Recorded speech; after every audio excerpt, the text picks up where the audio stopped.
Okay, today's video will be on how to complete the cash flow template. What I've done here is I've got two pages. Basically, we've got the first page down here. If you look down the bottom, it says tables, which is the one you're looking at right now. And right next to it is CFF.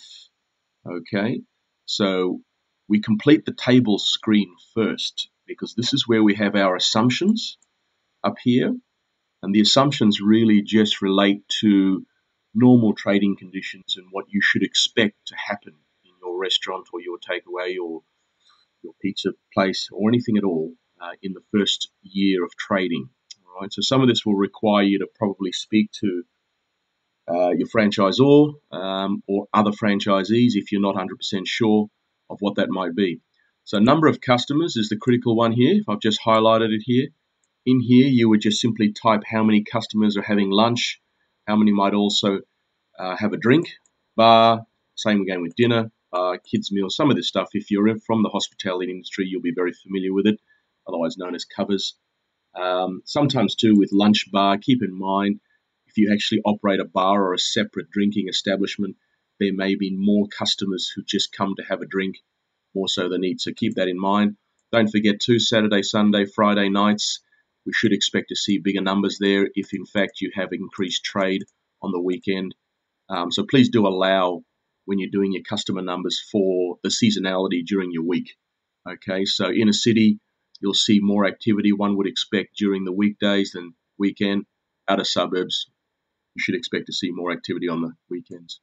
Other would just include pretty much anything else that you might otherwise do. So I've just put in there, so as you go along and you fill these things out, if you see the little red arrows up in the top corner, that just means there's a little explanation box. You just run your cursor over it and the box appears. All right, so that'll help you to understand what I'm looking for in those things. Keep in mind with other, you might just need to include an amount or an average spend and then use the number of customers as a bit of a multiplier so that you end up with the right total at the end here. It's not that complicated a cash flow, so I'm afraid I didn't want to include too many complicated formulas. So you'll just need to doctor it up just so you end up with the right number down here if that's what you in fact do. Otherwise, just build it into your numbers up here if what you want to do is just include that and leave that blank. So the yellow boxes are the parts that you input into. Okay, so don't touch anything else out here that is not yellow. Okay, that's all preloaded. Just complete the yellow boxes and that'll help you to complete your cash flow. All right, so down here, this is balance sheet ratios. This is just for an existing business. So if you're a new startup with a forward cash flow, don't put anything in there because obviously there's no balance sheet. This is for an existing business that's been trading at least 12 months. You'd input some of those numbers straight off your balance sheet right there. Give me a call, 0429 500 921, if any of this at any point during the process is confusing, and I can just talk you through it. But otherwise, it also helps to just re-watch the YouTube video. This will pre-fill based on information you put up here. Now, this is important, seasonality and startup factor. This month here, you'll see there's a little box that pops out. Now, obviously, if you're not starting in January, just put the month you're going to open, okay? And then what you do is down the bottom corner here, you'll see a little black dot, okay? If you just move your cursor over it so that it becomes basically a sort of a black cross like that, then you click and drag down like I'm doing there. You see how it basically changes all the months. I'm going to do it. I'm going to type in June just to show you. All right, so there we go here. Click back into it. Little black dot turns into a black square, a black cross. Click, drag down. Look at that, changes it. All right, so I'm just going to put it back to January, but that's what happens there. Okay, let me see if I can spell January. All right, so there we go there. Now sales, now the number one is a factor. Okay, so one is just normal trading conditions. So nothing going on other than locals and the regular traffic, foot traffic you would otherwise expect to come and frequent your establishment. That's just number one. That also then reflects a staffing ratio that we would work on. Now, when you go to 1.2, for example, and 1.3 down here, that's usually when there's a surge of business. So it may well be, just realized I didn't fix that up. It may well be that obviously during Christmas, school holidays, okay, there's an increased factor. So there you just use your own best estimate. 1.2, 1.1, 1.3. Some areas like tourism areas, Gold Coast, Sunshine Coast, may see a bigger factor than other areas where you may just simply have kids on school holidays in the outer suburbs. So you should expect to see an increased turnover. But that's where you would change that, because that'll affect your turnover numbers across on the CFF. Okay, you should see increased trade, but then also too, the costs will increase. But that's also by a factor. So this is quite an important one. That's why I've spent a fair bit of time on it. Give me a call again, 0429 500 921, if any of that is not clear. All right, so what's happened? You've completed all of that. It's all in there now. When you flip over here, all of those numbers will pre-populate. You'll see numbers in there everywhere. Okay. I've got some yellow fields here because, again, this is where you can make changes. I've preloaded what I consider to be industry averages. Okay. So when you go back onto the other screen, you'll see some numbers go in there for COGS, or cost of goods. If you disagree, that's fine. Just change that to a percentage that best reflects your business. It'll make a change here, obviously. Down here, again, industry averages.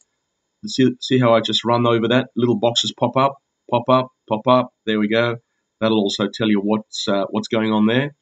Again, if these are wrong, so it's not 7%, it's 7.5 or whatever it is, if that's a different number, just change it. It'll then preload all the numbers over here. Now, all of these fields, you can input manually if, in fact, the way I've done this is incorrect. So if your particular franchise calculates things differently, if it's a fixed amount, that's okay too. You can just put, you can put in 1%, you can do that, or otherwise you can just simply change it here. Okay, so employee salaries, we work on 20% plus seasonality factor. Now, the seasonality factor has been taken into an account up here, so that's why you don't need to fiddle with that. All right, workers' comp naturally, and credit card charges and so forth. Now, down here, this is manual input, okay, because I really don't know in your business what any of these costs might be. Obviously, you'll know your own rent, so you just put it in there on a monthly basis. Straightforward stuff, okay? Again, if you're borrowing from a bank, just the minimum repayment goes in, okay? Not what you hope or want to pay, just the minimum, all right? The fact that you pay more because you've got surplus, that's fantastic. And if you really feel confident that you're going to do that for 12 months, yeah, you can put in an increased repayment if you want. But for the purpose of this, just the minimum. Silver Chef, again, I've got a little pop-up box there. If it's Advantage you're using as a product, remember, first 6 months is nil. So the first 6 months here, 0, 0, 0, and then the repayments start. If it's rent, try, buy, obviously it's going to be monthly from here on in. Now, keep in mind with Silver Chef quoting, we normally quote weekly, okay? So how to get a monthly? Multiply the weekly times 52 and then divide that number by 12. Very simple. Multiply by 52, divide by 12. And that'll give you the monthly figure. Okay, that goes in there. Drawings, if you intend to pay yourself from day one, okay, that's where that goes in there. Now, that's not staffing costs. That's just your spouse, or anything like that, where effectively you're essentially channeling money back to yourself that would otherwise be part of the net profit. All right, chat to your accountant if you don't understand what I'm talking about, but that would otherwise go in there. If you leave in zeros, the natural question we're going to ask you then is, well, how do you propose to pay your personal expenses if you're going to pay yourself nothing? In a lot of cases, you may have a spouse that works. You may have another income stream. That's okay. Just make sure that if you put in zeros there, you let us know. Maybe type it down here somewhere or something like that so that we know why you've got all zeros in there. Saves asking the question. Okay, opening balance. That's simply nothing more than the opening balance on day one. Got a little note in there that explains it. If it's a negative number, type in a negative number. It'll pre-fill our cash flow. Look, if you do that, that's your cash flow. And that will obviously give us what we need in order to make a decision on a new store build. All right. Thank you very much.